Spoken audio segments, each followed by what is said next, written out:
இப்போ நம்ம வத்த குழம்பு பண்ண போகிறோம்.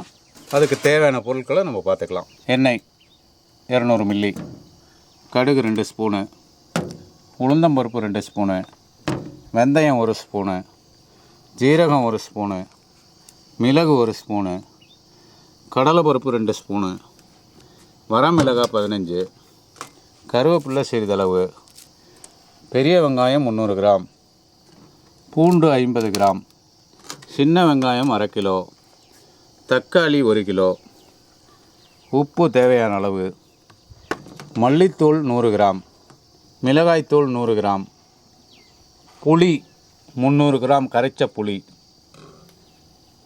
கடைசியாக நம்ம இறக்கும்போது இதை போடணும். சுண்டை வத்தலும் நல்லெண்ணெயும். சுண்டை வத்தல் 200 கிராம், நல்லெண்ணெய் 200 கிராம். அதுதான் வத்த குழம்பு. அதுக்கு தேவையான சட்டி, எண்ணெய், கடுகு, வெந்தயம், உளுந்தம்பருப்பு,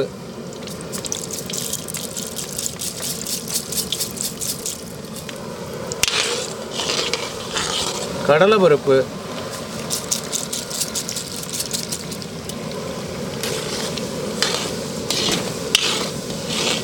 மிளகு,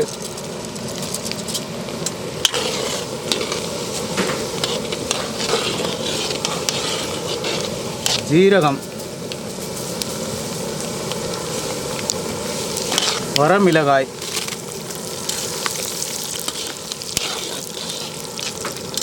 கருவேப்பிள்ளை,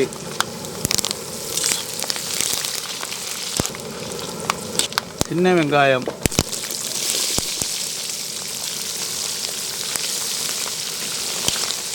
பெரிய வெங்காயம்,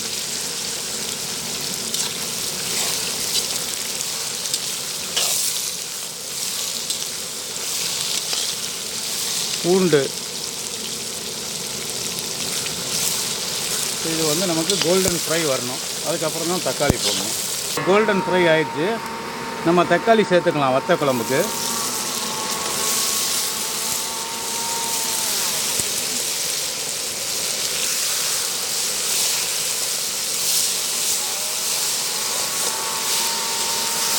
தக்காளி சேர்த்த உடனே புளி,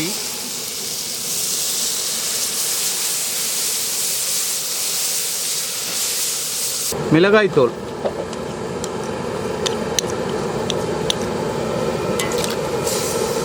மல்லித்தூள்,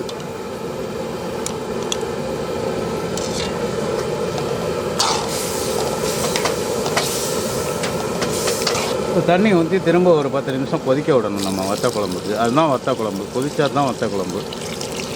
கல்யாணத்தில் சாப்பிட்டா நல்லா இருக்குன்னு சொல்லுவோம். அதனால தான் நல்லா இருக்குது.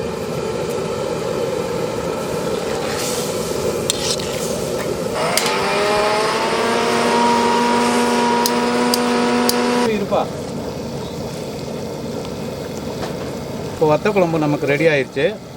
இப்போ சிறிதளவு தேங்காய் அரவை சேர்த்துக்கிறோம். சுவையாக இருக்கும்.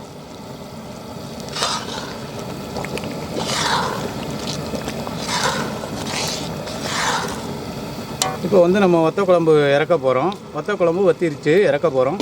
இதுக்கப்புறம் சுண்டை வத்தலை நல்லெண்ணெயில் பொரித்து நம்ம போடுறோம். இப்போ வத்த குழம்புக்கு வத்தல் வறுக்க போகிறோம். கடைசியாக தான் எப்போதும் வத்தலை வறுத்து போடணும். அப்போ தான் சுவையாக இருக்கும். இல்லாட்டி கசந்து போயிடும் வத்த குழம்பு. நல்லெண்ணெயில் தான் வத்தலை வறுக்கணும் எப்போதும்.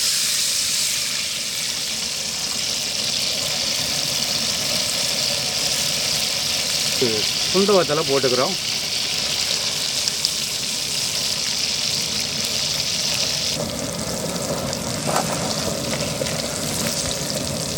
இப்போ வத்தல் வந்து நல்லா வறுபட்டுருச்சு.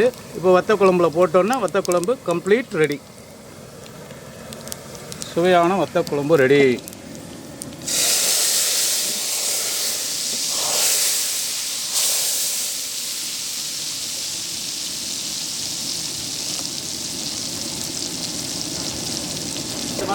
இந்த பாத்திரம் யூஸ் பண்ணுவீங்களா? அதான் வாலி